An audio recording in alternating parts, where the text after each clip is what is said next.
कल नमाज हुई, वहाँ उन्होंने मुख्तसर सा बोल दिया, किसको बोले पता नहीं, लेकिन वहीं अगर अमन की बात करे होते, वहीं अगर हिंदू पुलिस डिपार्टमेंट को प्रेशर बनाए होते क्या, तो ये तो राजकीय भाषण करते थे जब देखो, जब ईद हो बकरीद हो। हैं, ये पहली टाइम बकरीद के अंदर देखा मैंने, हजरत अब के आज को नहीं गए, है ना। 3-4 दिन से वो न्यूज़ चल रही थी कि सब सुन्नत है वहाँ आकर के नमाज ईदगाह के ऊपर अदा करना चाहिए, है ना। तो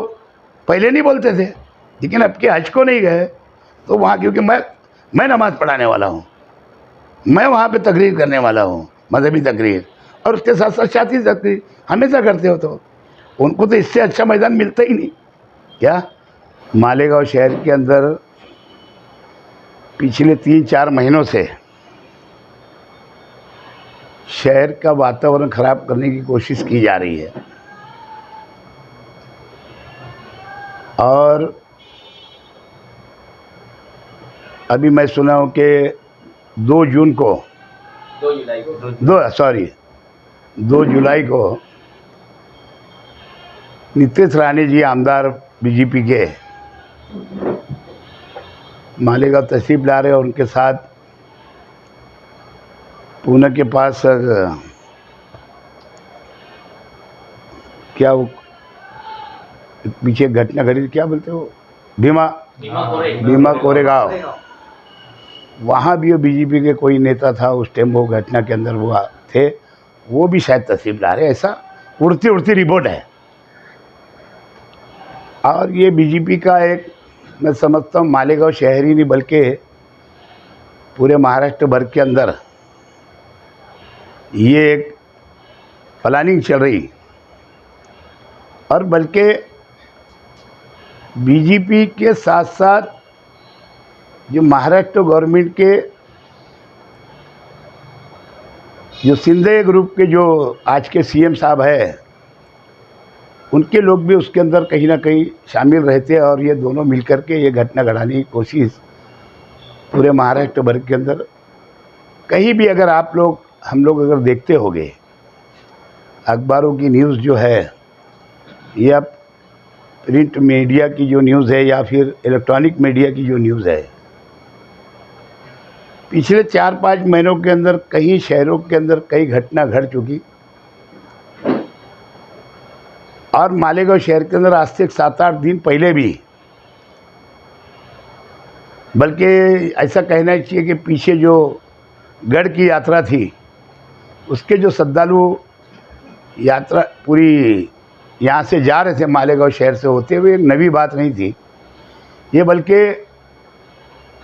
हमारे बचपने से हम लोग देख रहे हैं मालेगांव शहर के अंदर, यहीं से वो लोग जाते हैं। लेकिन पिछले 2 साल से कुछ घटना घटाने की कोशिश उस वक्त तो भी की जा रही, वो बेचारे अपने अच्छे ढंग से गढ़ की यात्रा के लिए जाते थे, माँ और बहनें भी और भाई भी, बुजुर्ग भी रहते थे, जब भी छोटी मोटी गाड़ियाँ जाती थी, जैसा जैसा वक्त आया वैसा चलन रहा, और ज़्यादातर पैदल ही जाते थे। पिछले साल भी जो यात्रा गई, जब भी बहुत बड़ी साजिश थी, लेकिन मालेगांव शहर के अमन पसंद हिंदू मुस्लिम भाइयों ने उस घटना को एक तरीके से रोका। अभी 7-8 दिन पहले मौसम पुल की जो अहले हदीस मस्जिद है, वहाँ जो बड़ का झाड़ है, वहाँ पे कुछ ना फसादियों ने बोलेंगे, या कुछ जातिवाद लोगों ने वहाँ पे एक बड़ा घंटा बांध दिए थे बड़ के झाड़ पे, और मुझे हमारे कोई साथी का बंदे का फ़ोन आया, वहाँ नमाज के लिए गए, तो उसके बाद फिर एक दूसरे को खबर लगी, तो मेरे को फिर आपके ही पत्रकारों में से एक का फ़ोन आया, और बाकायदा फ़ोन आया तो आसिफ भाई तो मुंबई में थे। फिर मैंने एडिशनल साहब को, डीवाईएसपी मालेगांव हद्दी के, इनको दोनों को फ़ोन करके बोला कि वहाँ जा कर के वो घंटा उस वहाँ से निकालिए, वरना वहाँ पे हनुमान चालीसा, या वो हिंदू भाई का एक मजहबी तरीका है, हनुमान चालीसा पढ़ना या कहीं भी पूजा करना, लेकिन उन्होंने एकदम मस्जिद के बाजू में जो बड़ का झाड़ है, और बाकायदा वो झाड़ जो मस्जिद की जगह के ऊपर है। लेकिन फ़ोन करने के बाद में उन्होंने फ़ौरन एक्शन लिए। एडिशनल एसपी ने और डीवाईएसपी मालेगांव और तालुका डीवाईएसपी और छावनी पुलिस स्टेशन ने उतनी रात को उन्होंने वो घंटा वहाँ से निकाले। अब ये एक नई खबर आई कि 2 जुलाई को राणे जी आ रहे, नीतीश राणे जी। अब मैं समझता हूँ कि जब से सरकार बदली, आज 1 साल हुआ बदलने को, बराबर 1 साल हो गया है आज पूरा। आज के जो पालक मंत्री नासिक जिले के हैं और कल के पालघर के पालक मंत्री थे, लेकिन इन्होंने कभी अमन कमेटी की एक मीटिंग नहीं बुलाई।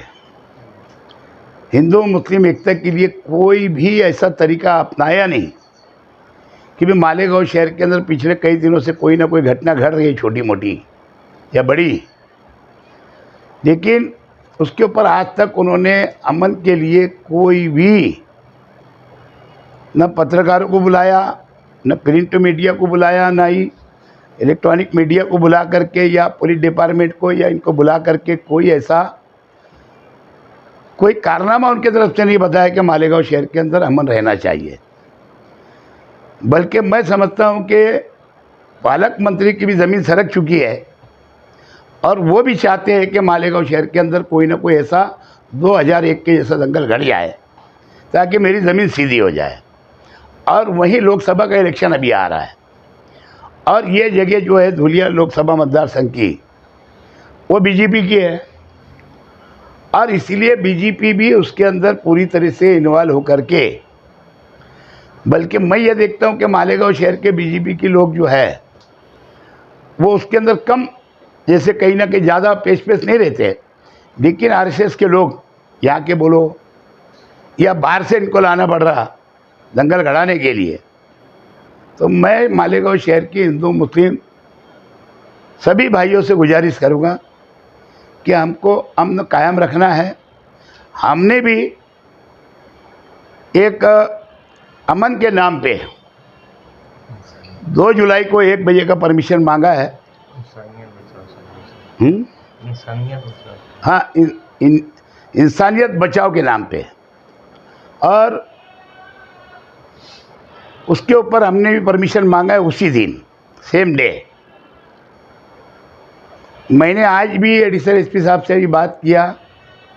कि भाई हमको भी उसी दिन का परमिशन चाहिए। अभी 2 घंटा पहले उनसे मेरी मोबाइल के ऊपर बात हुई, उनसे बोला कि मैं अभी पत्रकार परिषद बुला रहा हूँ और मेरी जो बात है वो मैं अपनी बात रखूँगा। जो हमारा आगर रोड के ऊपर जो पहले से ज़्यादातर हमारे प्रोग्राम या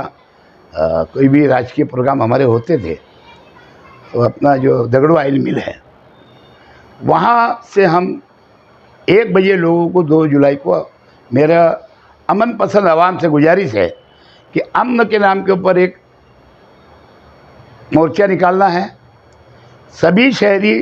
हिंदू मुस्लिम भाइयों से मेरी गुजारिश है कि आप लोग वहाँ पे सब एक सफ़ेद झंडा लेकर के, अमन का झंडा लेकर के आप लोगों को वहाँ आना है केडी ऑफिस के सामने, और वहाँ से हम ये अमन का मोर्चा निकाल करके यहाँ से होते हुए डायरेक्ट गांधी जी के पुतले के पास हम जाने वाले हैं। और क्योंकि गांधी जी भी अमन चाहते थे और अमन के नाम पे उन्होंने अपना तरीका, और उनके साथ साथ हमारे बहुत सारे बुजुर्ग लीडरान उस ज़माने के, या मौलाना अबुल कलाम आज़ाद हो या मोहम्मद अली जौहर हो या फिर उस टाइम के जितने भी ऐसे हमारे अमन पसंद हिंदू मुस्लिम लीडरान थे, उनके ही रास्ते के ऊपर हम चले गए और ये शहर के अंदर अमन कायम रहना चाहिए। पुलिस अगर परमिशन नहीं भी देती है तो मैं मेरे नेतृत्व के अंदर ये मोर्चा निकाल के वहाँ तक लेके जाने वाला हूँ। कितने बजे निकालेंगे? 1 बजे का आह्वान कर रहे हैं, 1 बजे जाएंगे। हमारा अपना प्रोग्राम जो है अमन के लिए, हाँ। हम किसी के बहुत खिलाफ बोलने वाले नहीं हैं, बल्कि ये आमदार साहब की भी जिम्मेदारी है। खाली जिम्मेदारी मंत्री की, पालक मंत्री की नहीं है। इन्होंने कम से कम वोट दिए हैं राज्यसभा में और विधान परिषद में, कहीं ना कहीं लाभ मिल रहा है, उनकी फ़ोटो भी ज़्यादा उद्घाटन गडकरी जी बुला लेते, पालक मंत्री बुला लेते, तो कम से कम इनकी भी जिम्मेदारी है ना। इनको जिम्मेदारी से बचना चाहिए ऐसा नहीं है, तो इनकी भी जिम्मेदारी है ना। ये तो अच्छी बात है कि कल नमाज हुई, वहाँ उन्होंने मुख्तसर सा बोल दिया, किसको बोले पता नहीं, लेकिन वहीं अगर अमन की बात करे होते, वहीं अगर हिंदू पुलिस डिपार्टमेंट को प्रेशर बनाए होते क्या, तो ये तो राजकीय भाषण करते थे जब देखो, जब ईद हो बकरीद हो। हैं, ये पहली टाइम बकरीद के अंदर देखा मैंने, हजरत अब के हज को नहीं गए, है ना। 3-4 दिन से वो न्यूज़ चल रही थी कि सब सुन्नत है वहाँ आकर के नमाज ईदगाह के ऊपर अदा करना चाहिए, है ना। तो पहले नहीं बोलते थे, लेकिन अब के हज को नहीं गए तो वहाँ, क्योंकि मैं नमाज़ पढ़ाने वाला हूँ, मैं वहाँ पे तकरीर करने वाला हूँ, मजहबी तकरीर, और उसके साथ साथ शादी तकरीर हमेशा करते हो, तो उनको तो इससे अच्छा मैदान मिलता ही नहीं क्या। तो इसके लिए मेरा उन पर भी आरोप है, उनको भी चाहिए कि जब तुमने वोट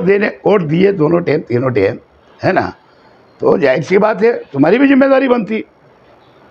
तुमने कम से कम पुलिस डिपार्टमेंट के ऊपर, बोलने को तो बहुत बोल देते आप, तो पुलिस डिपार्टमेंट के ऊपर प्रेशर बनना चाहिए। अगर यहाँ पे अगर मालेगांव शहर के अंदर कुछ भी वातावरण खराब होता है तो उसके जवाबदार नासिक जिले के पालक मंत्री दादा भुसे जी रहेंगे, साथ साथ में भाजपा के आमदार नीलेश राणे जी रहेंगे, और साथ साथ में पुलिस डिपार्टमेंट, कलेक्टर, ये पूरे जवाबदार रहेंगे, ऐसा मेरा मानना है। इस मोर्चे को लेकर मतलब माना जा रहा है, ऐसा शक जाहिर किया जा रहा है कि कुछ हो सकता है, तो क्यों ना इस मोर्चे सरकार में बैठे हैं, अंदर की जवाबदारी बोलना चाहिए। शहर की अमन पसंद आवाम तो चाहती ही नहीं, हिंदू भाई भी नहीं चाहते, मुसलमान भी नहीं चाहते, लेकिन क्योंकि मैं बोलता हूँ ना कि बीजेपी की भी ज़मीन खसकी भी है ना। लोकसभा में बहुत बड़े बड़े कारनामे मालेगा धुलिया मतदार संघ में करे नहीं उन्होंने भी, है ना, और ना ही पालक मंत्री कुछ कर बताए चार टाइम में, और ना आमदार कुछ कर पा रहे अपने। साहब आपने कहा परमिशन नहीं देंगे भी, तो आप तो निकालूंगा ना, केस बनेगा मेरे पे। हाँ, केस बनेगा ना, नई बात थोड़ी है, और केस बनाने से डरता हूँ क्या मैं। अमन खराब होगा, आपने बोली कि पालक मंत्री जिम्मेदार रहेंगे, राणे जिम्मेदार रहेंगे, सेंट्रल हल्के के एमएलए जिम्मेदार नहीं रहेंगे। बोला ना जिम्मेदार रहेंगे ना, वो भी खुद आमदार भी जिम्मेदार रहेंगे हमारे वहाँ के, नहीं तो उनको कल मौका था, और ये उसके 2 दिन पहले से हवा चल रही है गांव के अंदर, वो कल बोल सकते थे ये बात वहाँ पे, लेकिन उन्होंने नहीं बोला। जिम्मेदारी है ना। भुसे को फायदा होगा, दंगा अगर हो गया तो दादा भुसे को फायदा होगा, ऐसा यहाँ सेंट्रल में भी फायदा होगा। ये ऐसा है कि जब ये बोलेंगे ना, जब मालेगांव के आमदार बोलेंगे ना, अभी खामोश हूँ मैं, जब बोलेंगे कारपोरेशन का फ़ायदा लेना रहेगा, असेंबली का, पार्लियामेंट का, असेंबली का फ़ायदा लेना रहेगा। और दादा भुसे साहब तो हारने ही वाले हैं, आवाम कुछ चाहती है, लेकिन इसीलिए वो चाहते कि कुछ ना कुछ मालेगांव के अंदर 2001 जैसा माहौल हो जाए। और मैं सभी वापिस गुजारिश करूंगा हिंदू मुस्लिम सिख ईसाई भाइयों से, है ना, और उसके अंदर शामिल रहे, और यहाँ से हमको गांधी जी की बुद्धि तक चलना है, अमन के तरीके से, घोषणाबाजी नहीं, अमन का बैनर रहेगा, खामोश अमन, खामोश, हाँ, और सब एजेंडा रहेगा।